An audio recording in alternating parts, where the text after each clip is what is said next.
مطلب عرض کیا ہے کہ عالم بے چہرگی میں کون کس کا آشنا، عالم بے چہرگی میں کون کس کا آشنا، آج کا ہر لفظ ہے مفہوم سے ناآشنا،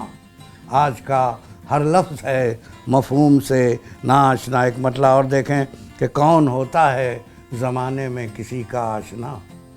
کون ہوتا ہے زمانے میں کسی کا آشنا، لوگ ہونا چاہتے ہیں خود زمانہ آشنا، لوگ ہونا چاہتے ہیں خود زمانہ آشنا۔ اور شعر دیکھیں کہ ذوق خود بینی کی تسکین انا کے واسطے،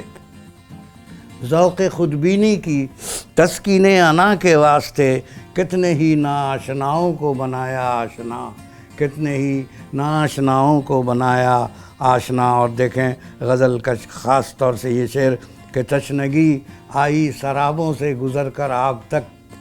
تشنگی آئی سرابوں سے گزر کر آپ تک، ساحل دریا مگر اب تک ہے صحرا آشنا، ساحل دریا مگر اب تک ہے صحرا آشنا۔ اور کیا بتاؤں کون سی منزل ہے یہ ادراک کی، کیا بتاؤں کون سی منزل ہے یہ ادراک کی، ذرہ ذرہ آشنا ہے پتہ پتہ آشنا۔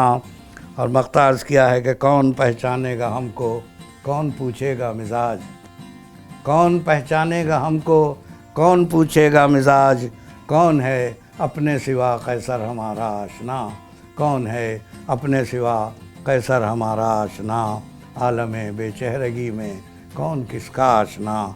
آج کا ہر لفظ ہے مفہوم سے ناآشنا۔